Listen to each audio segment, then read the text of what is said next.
ہمارا رہنما میں ہوں۔ آج میں یہ دنیا چھوڑ کے جا رہا ہوں،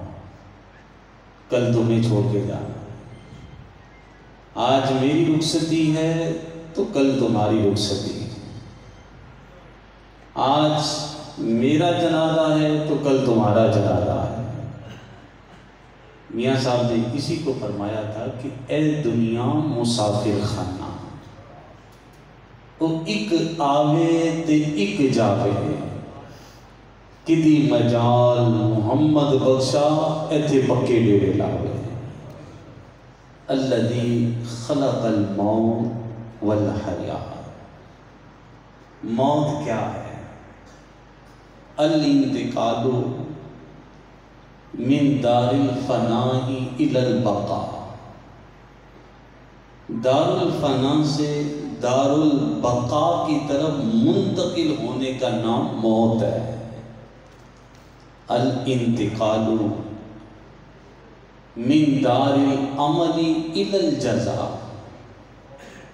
کہ دار العمل سے دار الجزاء کی طرف منتقل ہونے کا نام موت ہے۔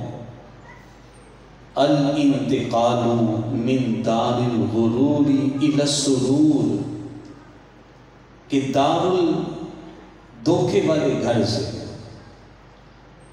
دار الغرور سے، دھوکے والے گھر سے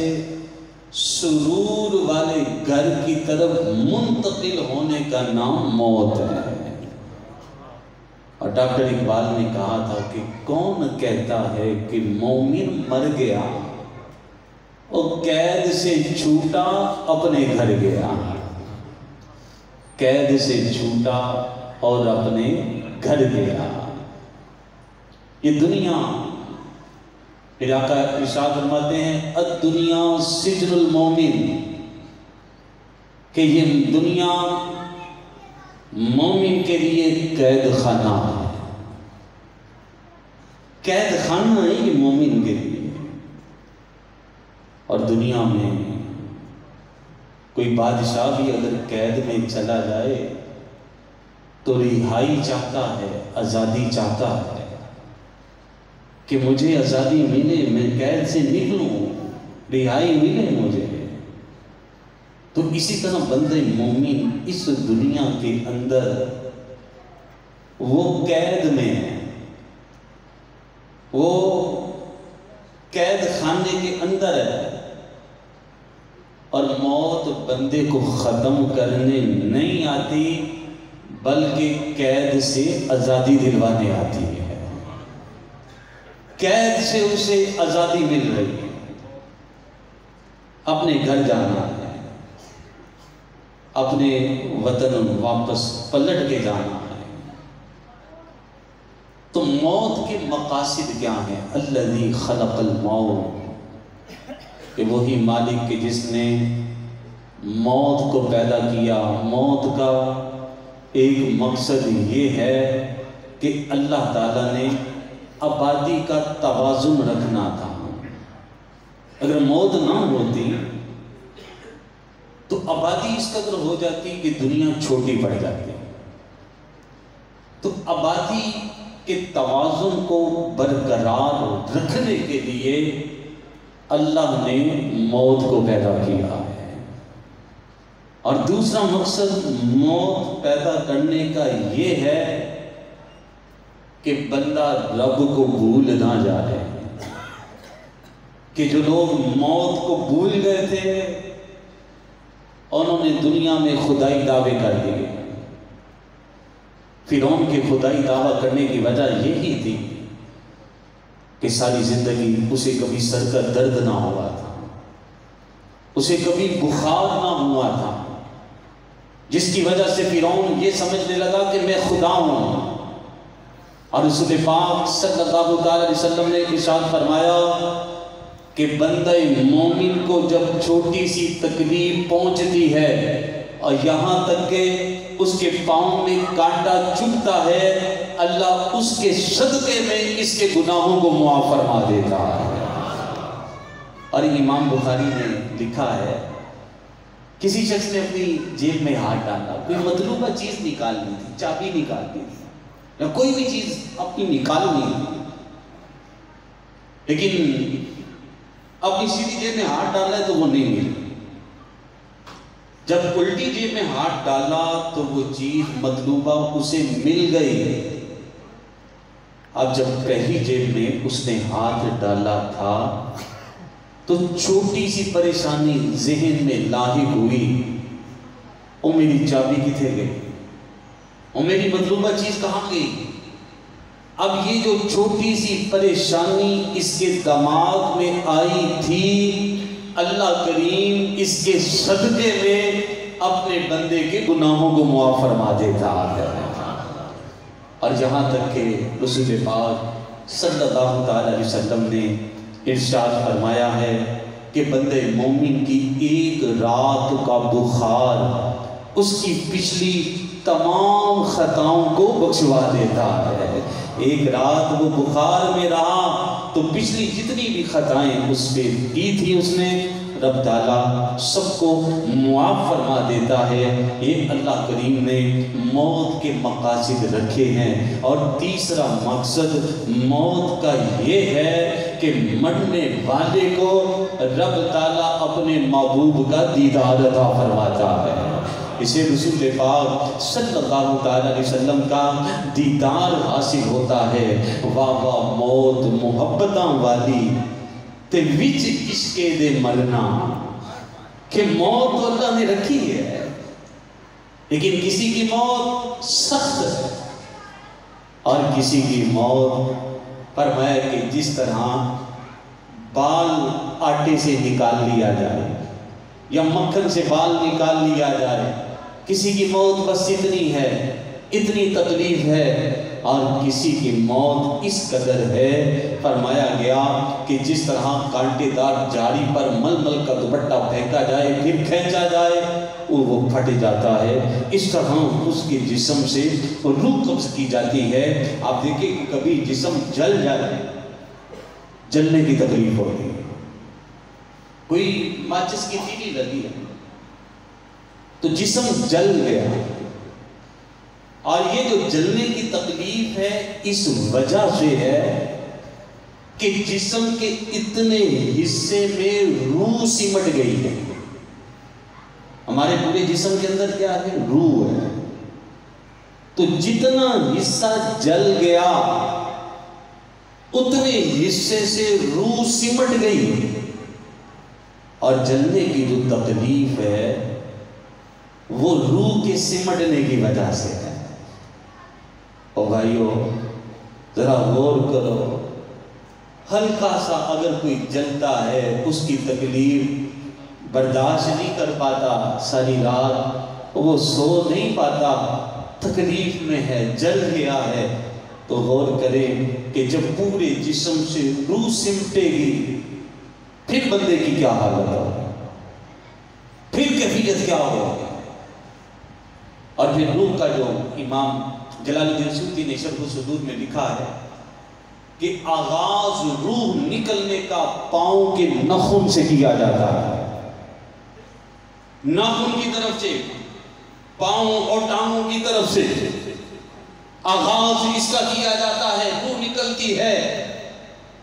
اور لکھا ہے کہ یہ ٹانگوں سے روح اس لیے پہلے نکالی جاتی ہے کہ اگر یہ بھاگنا چاہے تو پھر بھی نہ بھاگ پائے، اگر یہ دوڑ لگانا چاہتا ہے دوڑ نہ لگا سکے۔ اور سب سے آخر میں روح آنکھوں سے نکلتی ہے، آخر میں اس لیے رکھا گیا بندے اپنا انجام دیکھے، کس بات پہ غرور کرتا رہا؟ زندگی ختم ہونے والی، مال ختم ہو جانے والا، حسن یہ تو مانگ پڑ جاتا ہے، جوانی یہ تو گزر جاتی ہے، کس بات پر تو ناز کرتا رہا، تکبر کرتا رہا؟ یہ موت کے مقاصد ہیں کہ رسول پاک صلی اللہ تعالی علیہ وآلہ وسلم کا دیدار کروایا جاتا ہے۔ حضور علیہ السلام کی قبر کے اندر زیارت کروائی جاتی ہے کہ جو بندہ ایمان والا ہے، رسول پاک کا غلام ہے، تو موت اس کے لیے فرمایا الموت تحفۃ المومن، کہ یہ موت مومن کے لیے تحفہ بن جاتی ہے، ایمان والوں کے لیے یہ تحفہ ہے۔ الموت ریحانۃ المومن، موت مومن کے لیے خوشبودار پھول کی طرح ہے۔ الموت امانۃ المسلم، یہ موت مسلمان کے پاس امانت ہے۔ اللہ تعالیٰ نے موت دی ہے تو یہ بھی بندے پہ انعام کیا ہے، اگر اسے باہر پورے کے ڈھیر پہ پھینک دیا جاتا تو پھر بھی یہ کیا کر سکتا تھا؟ اس کے اندر کچھ نہیں، اس میں طاقت کچھ نہیں۔ اللہ نے پھر بھی حکم دیا کہ میرے پیارے کو غسل دو، کفن پہناؤ، اسے عطر لگاؤ، اسے کندھوں پہ اٹھاؤ، اسے عزت کے ساتھ، احترام کے ساتھ اسے قبر میں اتارو۔ یہ انعام دیے جا رہے ہیں، اور اس لیے دیے جا رہے ہیں کہ یہ بندہ مومن ہے، رسول پاک کا غلام ہے، نبی پاک صلی اللہ علیہ وسلم کا کلمہ پڑھنے والا ہے۔ اور جو عشاق تھے وہ موت کی تمنا اس لیے کرتے تھے کہ قبر میں رسول پاک صلی اللہ علیہ وسلم کا دیدار ہوگا۔ حضرت بلال رضی اللہ تعالی عنہ ساری زندگی سادہ لباس پہنا، سادی غذا کھائی، اور رسول پاک کے عشق میں آپ روتے رہے۔ ایک مرتبہ رسول پاک صلی اللہ تعالی علیہ وسلم حضرت بلال کے گھر میں تشریف لائے، دروازے پہ دستک دی، آپ کی زوجہ تشریف لائیں اور کہنے لگی حضور بلال گھر میں نہیں ہے، لیکن آقا بلال صبح و شام جب آپ کی بارگاہ میں ہوتا ہے تو آپ کا دیدار کرتا رہتا ہے، اور گھر آتا ہے تو گھر آ کے یہی کہتا ہے قال رسول اللہ صلی اللہ علیہ وسلم، قال رسول اللہ صلی اللہ علیہ وسلم۔ آقا بلال جب تک گھر میں موجود رہتے ہیں سرکار آپ کا ہی ذکر کرتے رہتے ہیں۔ بچھوڑے دے میں سر میں روز چلاں یا رسول اللہ، کراں دن رات میں تیریاں گلاں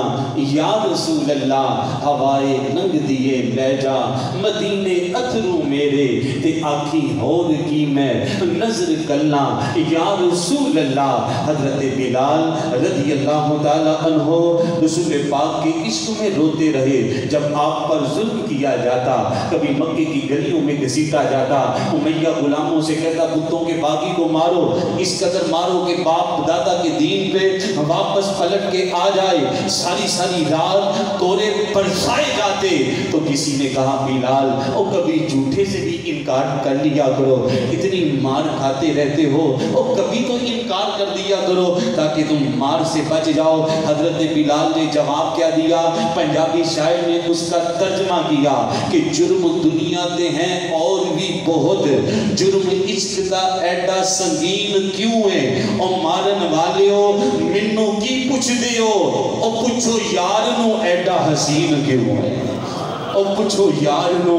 ایڈا حسین کیوں ہے۔ حضرت بلال رضی اللہ تعالی عنہ کے وصال کا وقت قریب آیا ہے، آپ نے غسل کیا ہے، آپ نے نیا لباس پہنا ہے، آپ نے خوشبو لگائی ہے، چہرے پہ آپ کے خوشی کے آثار ہیں، اور لوگوں نے کہا کہ بلال اور ساری زندگی تم نے سادگی میں گزاری، سادہ غذا کھائی، سادہ لباس پہنا، لیکن آج کیا وجہ ہے اتنے خوش کیوں نظر آتے ہو؟ حضرت بلال فرمانے لگے کہ اے لوگوں میرا وقت وصال قریب ہے، اور قبر میں میں اپنے آقا کا دیدار کرنے جانے والا ہوں۔ جی کردائے مر جاواں جس دن دا اے سنے آئے وچ قبر دے آقا نے دیدار کرانا ہے تے روح کیوں نہ ہو مضطرب موت کے انتظار میں سنتا ہوں مجھ کو دیکھنے آئیں گے وہ مزار میں سنتا ہوں مجھ کو دیکھنے آئیں گے وہ مزار میں میرے پیارے بھائیوں ہر ایک نے جانا ہے یہ زندگی اللہ نے رکھی ہے اور یہ امتحان ہے اور اس کے اندر آزمائشیں تکلیفیں دکھ درد پریشانیاں اللہ نے رکھی اس لیے لِيَبْلُوَكُمْ أَيُّكُمْ أَحْسَنُ عَمَلًا اور تم میں سے کون ہے جو نیک عمل کر کے آئے میاں صاحب کہتے ہیں پانی پرن سہیلیاں تے رنگا رنگ کھڑے اس کا پڑیا جانا ہے جس کا تور چڑھے اس کا پڑیا جانا ہے جس کا تور چڑھے کہ جس سے اللہ راضی ہو گیا جو کامیاب ہو گیا جس نے اپنی زندگی کے مقصد کو پا لیا یہ دنیا اس میں دکھ ہیں پریشانیاں ہیں تکلیفیں ہیں جب اللہ تعالیٰ نے انسان کے خمیر کو بنایا تھا اس کی مٹی کو گوندا گیا تھا تو 40 دن انسان کے خمیر پر اللہ نے دکھوں کی بارش کو نازل کیا غموں کی بارش کو نازل کیا تکلیفوں کی بارش کو نازل کیا اور 40ویں دن کے بعد ایک دن انسان کی مٹی پر اللہ نے خوشیوں کی بارش کو نازل کیا یہی وجہ ہے مفسرین فرماتے ہیں انسان اپنی زندگی کا اکثر اوقات پریشان رہتا ہے خوشی آتی بھی ہے تو کم وقت کے لیے تھوڑے وقت کے لیے اور پھر یہ خوشی جلد ہی چلے جاتی ہے جیسے عید کا انتظار ہوتا ہے انتظار کرتے رہتے ہیں عید کی خوشی کتنی دیر کے لیے بس عید کی نماز پڑھی گلے ملے بس ختم خوشی ختم آتی بھی ہے تو کچھ وقت کے لیے چونکہ اللہ تعالیٰ نے 40 دن اللہ نے انسان کی مٹی پر غموں دکھوں پریشانیوں بیماریوں کی بارش کو نازل کیا تھا اور ایک دن اللہ نے خوشی کی بارش کو نازل کیا تھا اسی وجہ سے انسان اپنی زندگی کے اکثر اوقات پریشان اور دکھوں میں رہتا ہے لِيَبْلُوَكُمْ أَيُّكُمْ أَحْسَنُ عَمَلًا فرمایا یہ اس لیے زندگی موت کو اس لیے پیدا کیا تاکہ تمہارا امتحان ہو تم میں سے کون نیک عمل کر کے اپنے رب کے حضور حاضر ہوتا ہے اللہ کریم نے سورہ رحمان کے اندر ارشاد فرمایا ہے کل من علیہا فان لوگوں ہر چیز کو فنا ہے ہر چیز ختم ہو جانے والی ہے وَيَبْقَى وَجْهُ رَبِّكَ ذُو الْجَلَالِ وَالْإِكْرَامِ اور باقی تمہارے رب کی ذات رہے گی فَبِأَيِّ آلَاءِ رَبِّكُمَا تُكَذِّبَانِ تو بندے تو رب کی کون کون سی نعمت کو جھٹلائے گا جانور پیدا کیے تیری وفا کے واسطے کھیتیاں سرسبز ہیں تیری غذا کے واسطے چاند سورج اور ستارے ہیں ضیاء کے واسطے سب جہاں تیرے لیے ہے اور تو خدا کے واسطے ہے انسان سب جہاں تیرے لیے ہے اور تو خدا کے واسطے ہے اور قرآن پڑھیے ذرا دیکھیں رب نے کیسے انسان کو بلایا یا ایوہ الانسان ما غرک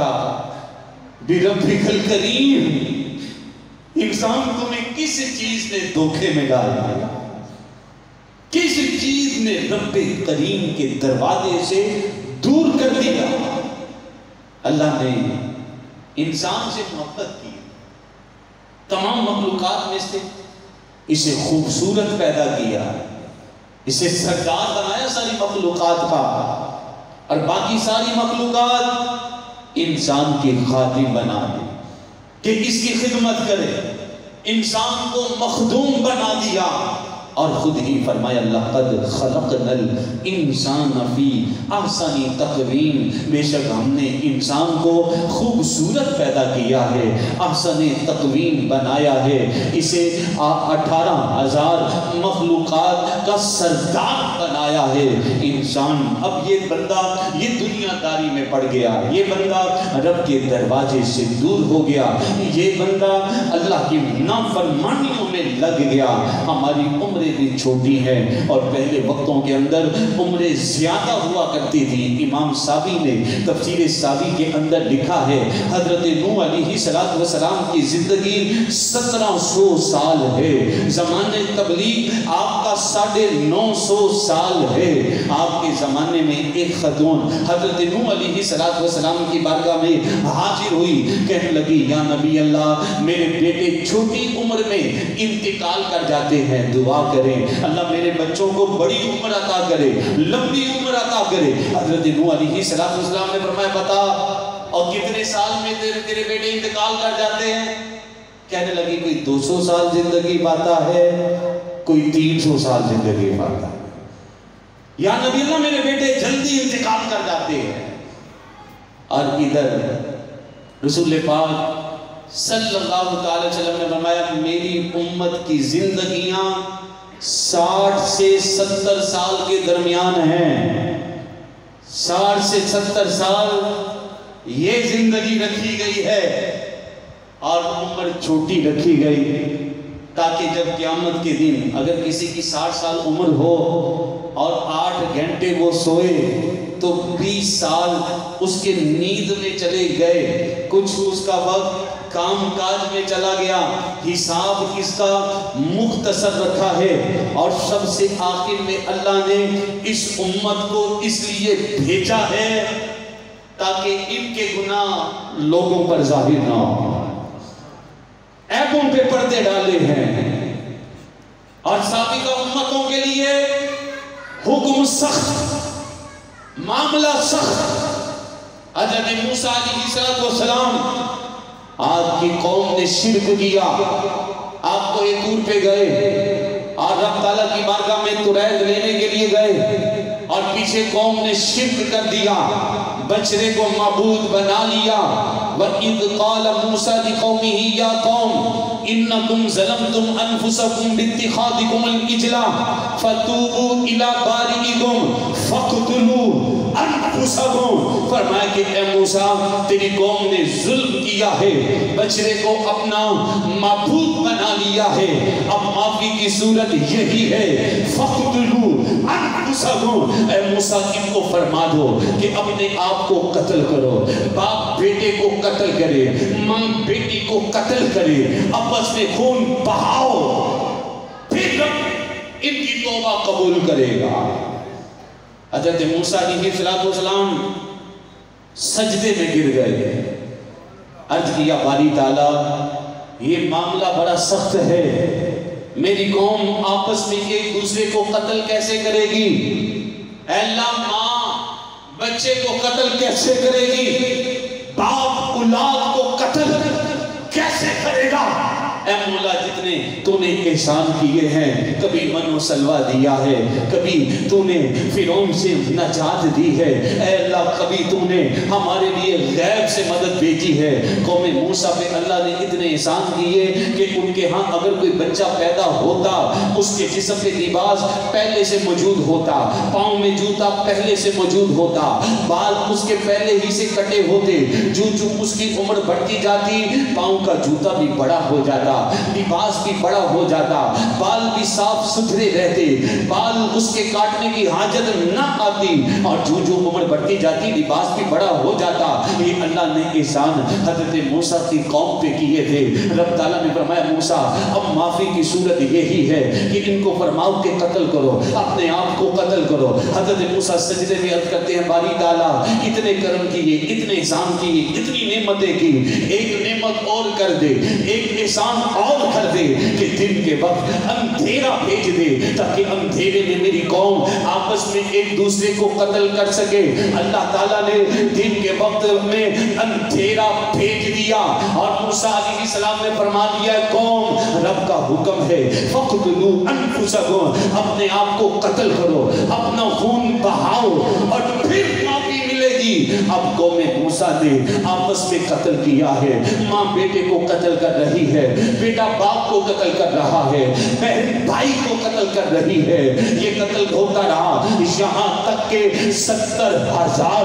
لوگوں نے آپس میں ایک دوسرے کو قتل کیا اور پھر معافی ملتی ہے۔ اور ادھر دیکھو محبوب کی امت ہے، محبوب کا کلمہ پڑھنے والے ہیں، سب سے آخری امت ہے اور رب نے فرمایا ہے وَلَوْ أَنَّهُمْ إِذْ ظَلَمُوا أَنفُسَهُمْ جَاءُوكَ فَاسْتَغْفَرُوا اللَّهَ وَاسْتَغْفَرَ لَهُمُ الرَّسُولُ لَوَجَدُوا اللَّهَ تَوَّابًا رَحِيمًا۔ محبوب اپنے غلاموں کو فرما دو کہ اگر اپنی جانوں پر ظلم کر بیٹھو تو تمہارے دربار کی طرف تمہاری بارگاہ میں حاضر ہو جائیں، اللہ ان کی توبہ کو قبول فرما لے گا۔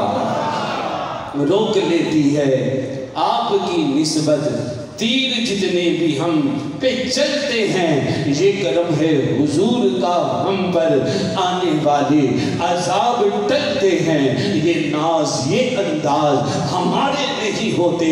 چولی میں اگر ٹکڑے تمہارے نہیں ہوتے، ملتی نہ اگر بھیک حضور آپ کے در سے، اس شان سے منگتوں کے گزارے نہیں ہوتے، اور بے دام ہی بک جائیے بازار نبی میں، اس شان کے سودوں میں خسارے نہیں ہوتے، اس شان کے سودوں میں خسارے نہیں ہوتے۔ محبوب کی امت کا رب نے پردہ رکھا ہے، محبوب کی امت کا اللہ نے پردوں پہ پردے ڈالے ہیں، اور میاں صاحب فرماتے ہیں کہ ایک گناہ میرا ماں پیو دیکھے تے عمر بھر منہ نہ لاوے، اور لکھ گناہ میرا مالک دیکھے پھر بھی پردے پاوے، لکھ گناہ میرا مالک دیکھے پھر بھی پردے پاوے۔ اس امت پہ رب نے خاص انعام کیے، خاص انعامات کیے، خاص رحمتیں عطا فرمائی اور اس کے پردوں پہ پردے ڈالے۔ میرے آقا سرکار علیہ الصلوۃ والسلام وقت وصال سے قبل آپ پریشان بیٹھے تھے، حضرت جبرائیل حاضر ہوئے، عرض کی آقا رب فرماتا ہے محبوب سے پوچھو پریشان کیوں ہو؟ میرے آقا نے فرمایا جبریل امت کے بارے میں پریشان ہوں کہ امت کا کیا بنے گا؟ رب نے فرمایا جبریل محبوب سے کہہ دو کہ آپ کے امتیوں کو انتقال سے 1 سال قبل میں توبہ کی توفیق عطا کر دوں گا، اور جو 1 سال قبل توبہ کر لے گا میں معاف کر دوں گا۔ میرے آقا پھر روتے جا رہے ہیں، رب تعالیٰ فرماتا ہے جبریل محبوب سے پوچھو کیا وجہ ہے؟ سرکار نے ارشاد فرمایا جبریل کسے پتا ہے کہ 1 سال کس کی زندگی باقی رہ گئی ہے، کسے پتا لگ سکے گا؟ رب نے فرمایا محبوب اے جبریل محبوب سے کہہ دو کہ 6 ماہ قبل مرنے سے 6 ماہ پہلے جو توبہ کر لے گا میں اس کی توبہ کو قبول کر لوں گا۔ سرکار پھر روتے رہے، رب نے فرمایا جبریل محبوب سے کہہ دو کہ جو مرنے سے 1 دن پہلے توبہ کرے گا میں معاف کر دوں گا۔ حضور پھر بھی گریہ زاری کرتے رہے، یہاں تک کہ رب نے فرمایا جبریل میرے محبوب سے کہہ دو کہ وقت نزا سے قبل جو معافی مانگے گا رب تعالیٰ اس کی معافی کو قبول فرما لے گا۔ آؤ میرے بھائیوں، آج وقت ہے، آج رخصت ہے، آج زندگی ہے، آج جوانی ہے، آج صحت ہے۔ ذرا پوچھئے ان لوگوں سے جو بیماری میں ہیں اور جو چارپائی سے اٹھ نہیں سکتا ہے، ذرا پوچھئے ان سے کہ جو قبروں میں جا پہنچے ہیں۔ اور ابھی یہ حال ہی کا رمضان شریف میں میری گلی کے اندر یہ واقعہ ہوا، وہ بندہ روزہ رکھ کے سویا، 8 بجے اس کی آنکھ ہی نہیں کھلی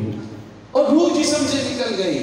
کوئی اعتبار اس زندگی کا نہیں ہے، چونکہ میرے بھائیوں جو آیا ہے اسے واپس جانا ہے۔ بابا فرید نے فرمایا تھا کہ کوئی بن رونق پکھیاں بھی گیا، اور کوئی چھڑ کے شیش محل چلیا، اور کوئی بلیا ناس تے نکریاں وچ تے کوئی گرم ریت تے تھل چلیا، اور کوئی پل گیا مقصد آمندہ تے کوئی کر کے مقصد حل چلیا۔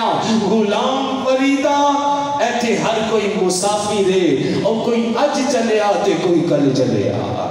غلام فریدہ ایتھے ہر کوئی مسافر ہے، اور کوئی اج چلیا تے کوئی کل چلیا۔ ہر ایک کا یہی معاملہ چلا ہے، کوئی آ رہا ہے تو کوئی جا رہا ہے، کسی کی ولادت ہو رہی ہے تو کسی کا جنازہ چل رہا ہے، کسی کی بارات جا رہی ہے تو کسی کی جنازے کی بارات قبرستان کی طرف جا رہی ہے۔ تو آئیے، ہم نہیں جانتے، اللہ نے اسے مخفی رکھا ہے، نہ جانے کب وقت آ جائے۔ اللہ اللہ بندے ہر دم اللہ، اور پیچھے پیچھے موت ہے تیرے، آگے آگے دور، اور تیرے میرے جیون جیسے چلتے پھرتے سائے، جو جو بڑھتی جائے عمریا جیون گھٹتا جائے۔ ایک سانس کا پنچھی ہے تو، کون تجھے سمجھائے؟ اب موت کھڑی ہے، سر ہے تیرے، جانے کب آ جائے، اور رہ جائے گا پنجرا خالی، اڑ جائے گی روح، رہ جائے گا پنجرا خالی، اڑ جائے گی روح۔ اللہ کی بارگاہ میں یہ دعا ہے، ہمیں بھی مرنے سے پہلے قبر و آخرت کی تیاری کی توفیق عطا فرمائے، آمین بجاہ النبی امین صلی اللہ تعالی علیہ وسلم۔ یہ سوال کیا گیا کہ کیا عورت کے جنازے کو غیر محرم کندھا دے سکتا ہے؟ تو دے سکتا ہے۔ عورت کے جنازے کو غیر محرم کندھا دے سکتا ہے۔ وہ جو قبر میں اتارنے کا معاملہ ہے، اس میں حکم یہی ہے کہ محرم ہے جو قبر میں وہ اتارے، ورنہ جو جنازہ چل رہا ہے تو جنازے کو کندھا دے سکتے ہیں، کیونکہ رسول پاک صلی اللہ علیہ وسلم نے فرمایا کہ جو جنازے کو 40 قدم کندھا دیتا ہے، اللہ اس کے 40 کبیرہ گناہوں کو معاف فرما دیتا ہے۔ اس لیے یہ عمل کندھا دینے کا احسن ہے، اچھا، اس سے اللہ کبیرہ گناہ معاف فرماتا ہے، اس لیے جنازے کو کندھا دے سکتے ہیں۔ اللہ تعالیٰ عمل کی توفیق عطا فرمائے۔